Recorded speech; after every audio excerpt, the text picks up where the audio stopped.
Welcome to the Rim Brake Rodeo. We hope this video helps. In this video, I will explain how to replace a Toyota Prius hybrid battery. This essential component, often operating at over 200 volts, is vital for your vehicle's performance and fuel economy. The entire battery pack can weigh approximately 100 pounds, so proper handling is key. We'll cover everything from initial safety steps to the final installation, ensuring your Prius runs efficiently again. Let's get started with the necessary precautions. Safety is paramount when working with high-voltage hybrid systems, which can carry up to 650 volts. Always protect yourself with insulated gloves rated for 1000 volts and safety glasses. Begin by parking your vehicle on a level surface with the parking brake engaged and the ignition off. Disconnect the negative terminal of the 12-volt auxiliary battery. Crucially, remove the orange high-voltage safety disconnect plug and wait at least 10 minutes for the system to de-energize. Have your socket sets, wrenches, and trim tools ready.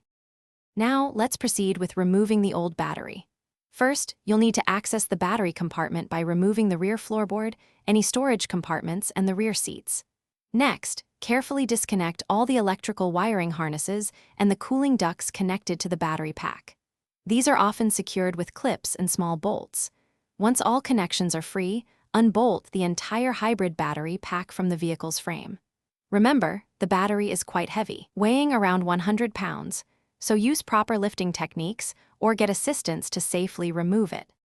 With the old battery out, it's time for the new one. Carefully lower the replacement hybrid battery pack into its compartment, ensuring it's correctly aligned. Secure it firmly using all the mounting bolts, tightening them to specification. Reconnect all the wiring harnesses and cooling ducts, making sure each connection is snug. Don't forget to reinsert the orange high-voltage safety disconnect plug. Finally, reinstall the rear seats and floor coverings. Reconnect the negative terminal of the 12-volt battery, and perform a thorough test drive to confirm everything is functioning correctly. Thanks for watching. Consider subscribing if we helped you.